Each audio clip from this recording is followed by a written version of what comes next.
Hey, thank you for clicking on part 2 of Balling on a Budget. Make sure you take notes. Enjoy. Now, step 3. All right, so you know how much it costs for you to live a month. You calculated all of your bills.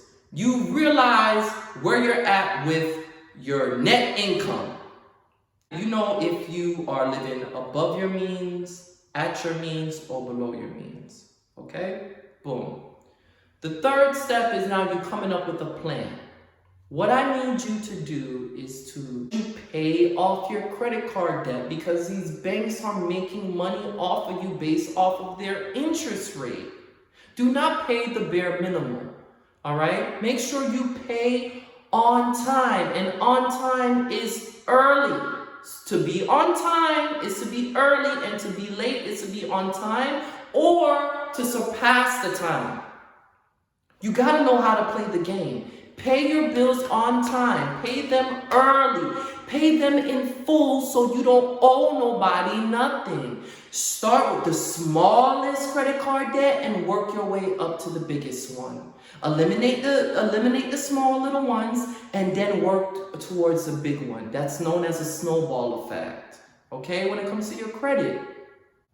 The money that you were going to spend on an iPhone 12, which is $1,500, $1,600, and you know you don't really need a new phone at all. Nothing's wrong with your phone, but you just have to have the latest and greatest gadget. Instead of spending that money on the phone, why won't you spend that money on an Apple stock? Buy that one Apple stock. Even if you could buy 1 to 3 to 5 Apple stocks with that money.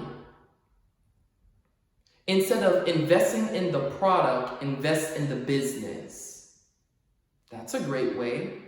So instead of you dealing with the phone that's losing value, you done invested in the business that's gaining value. Smart, isn't it? Another thing, save. Save, save, save. I don't care if it's $20 a paycheck. Save something. Put it off to the side. Put it into a savings account.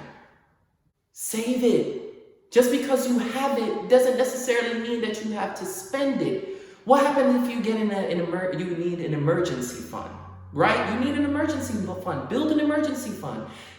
Theoretically, they say that you need 3 to 6 months worth of your monthly income, okay, of your monthly bills in order to have an emergency fund. Yes, that is true. But if you're just starting out, listen, that's good to have, but that's too much pressure for you.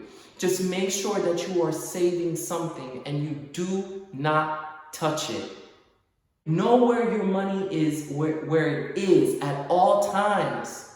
Like I said, save. Put it in a neutral fund or that gives you more compound interest. You're making more money on your dollar. There's so many resources. There's so many different ways for us to make money. There's no excuse for any of us to be poor.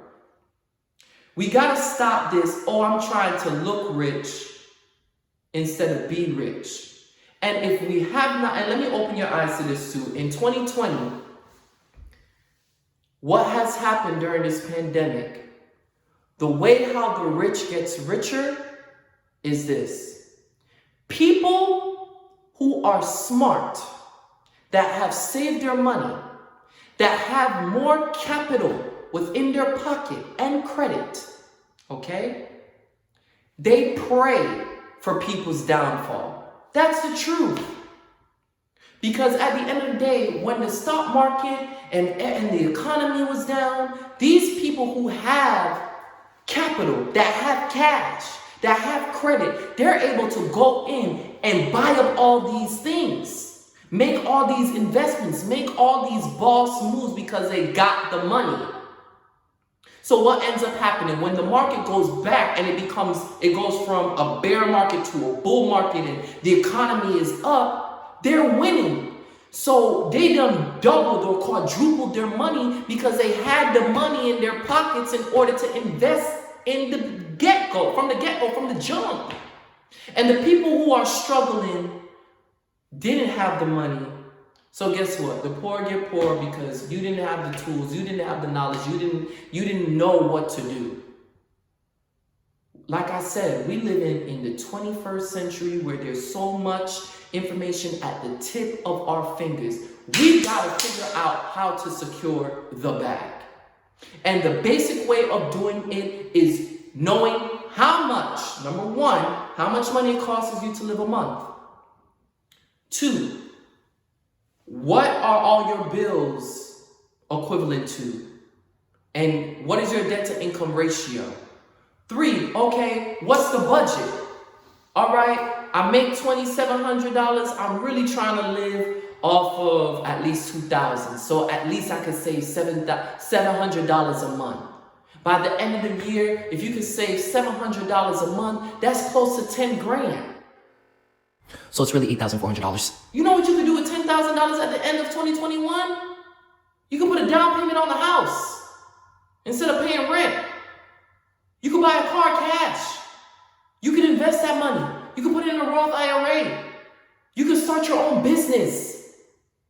We got to figure out a way how to be better stewards. Stewardship is important. Being able to have the monetary resources.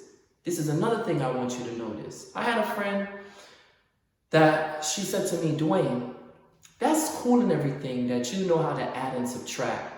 You know how much money you make and you deduct, right? I said, okay, yeah. Adding and subtracting, you're right. She's like, well, D, I want to learn how to multiply and divide my money. And I said, you're absolutely correct. And I said, this is why it's important for you to write down all of your bills and have a budget set in place. Because now you realize without that job, without that income, that one income, you can't survive. So you could only add and subtract based off of that one income. But if you have multiple sources of income, you can multiply and divide. Ding, ding, ding, facts. So the number of completion is 7. 7 is the number. So if you have 7 different revenues and resources and means and ways of making an income, you could be a millionaire. So therefore, all of these liabilities that you have, because a house could be a liability, a car could be a liability, anything that you have that off of one income is a liability, technically, when you think about it. Some people may disagree with me, but it is a liability because at the end of the day, you have to pay out of pocket in order to maintain it, okay? Now, an asset is basically, it's making you money, okay? It's making you money. You're making money off of it. So at the end of the day, you have to look at it, how am I making money? How am I investing my money? How am I moving and shaking my bag? How am I securing my bag? All right? These things are important for you to know, because if you don't know, you're going to be lost. And we don't got time to be lost in 2021. If you fell down in 2020, that's okay financially. If you fell down, pick yourself up and restart again. It's a new year. You're wiser, you're smarter. Now it's time to apply that knowledge. We're trying to grow our empire. We're trying to grow our income. We're trying to have multiple different resources to fall upon. Therefore, we know how to move and shake, divide and multiply our money, and we're just not adding and subtracting. But I have to let you all know the basis, the bare minimum of budgeting. It's going to take discipline.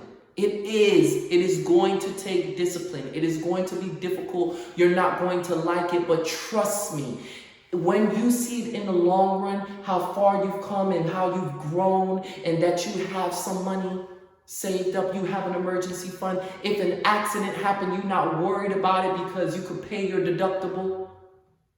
You don't gotta work for a little bit. You could take a couple of days off. You could take a vacation. If, like I said, if an unexpected expense because it happens in life. It does happen.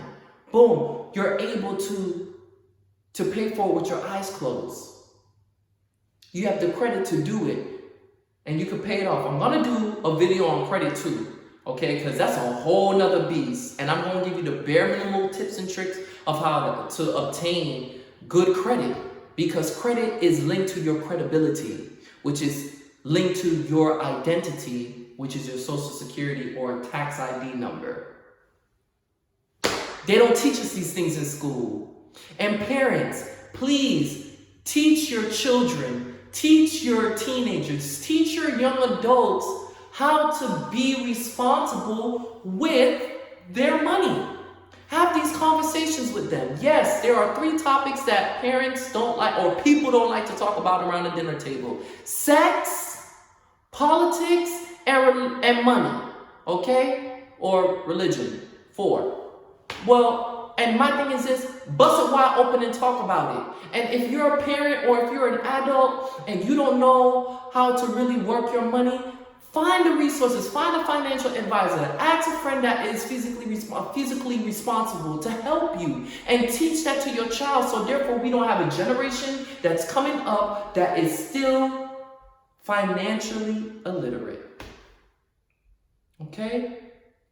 These are the things. I know this video is a little bit lengthy, but I'm very, very passionate about this.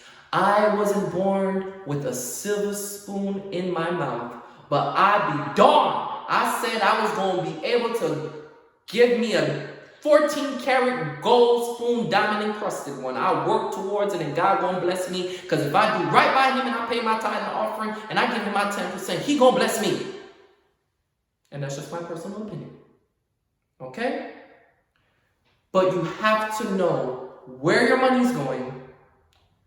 Where is it coming from? You got to know how much it costs for you to survive a month.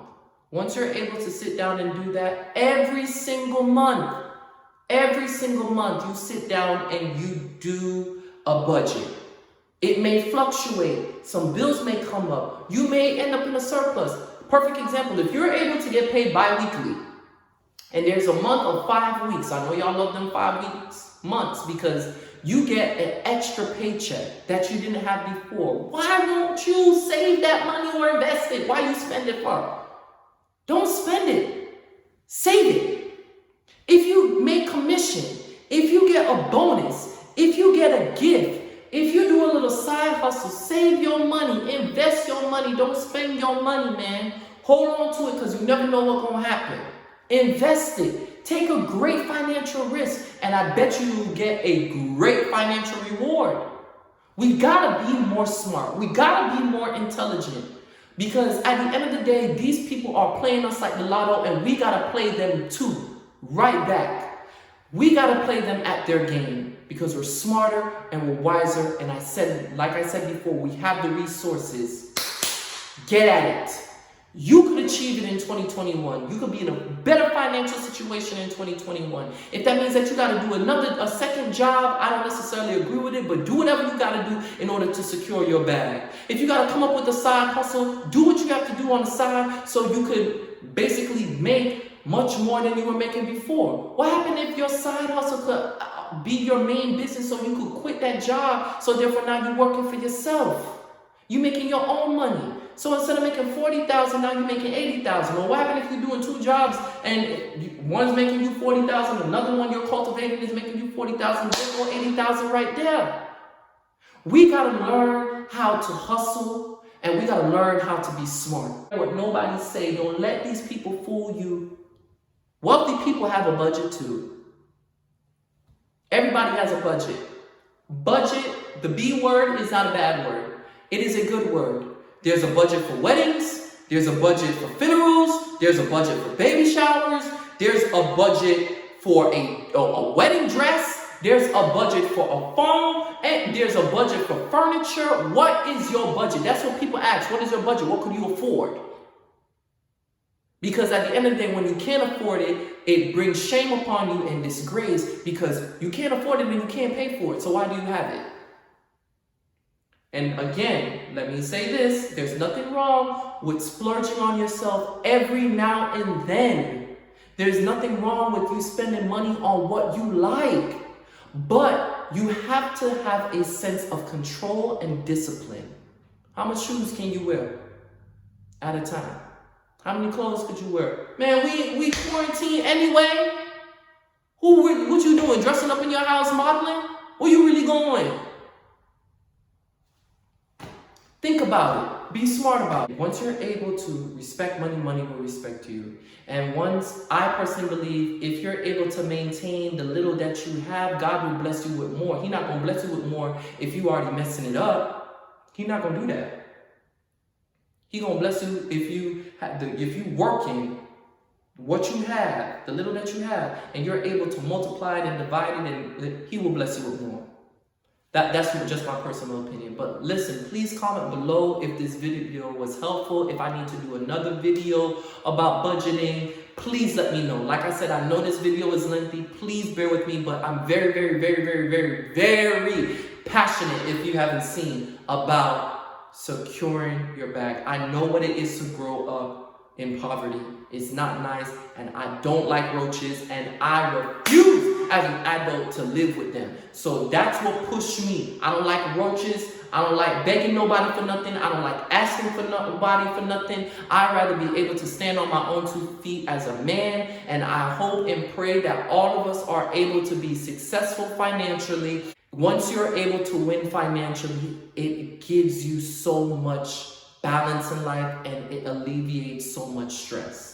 So ladies and gentlemen, please like, comment, subscribe, share this information with anyone. Please reach out to me if I can help you in any way, give you some books, there's a lot of resources out there that I can give. I can help you guys out. I'm willing to. Like I said, I don't have all the answers, but I'm happy to share what I have with anyone. So thank you for tuning in. If you've watched all the video, I appreciate you holding on this long. I hope this has helped you. Thank you very much. Peace.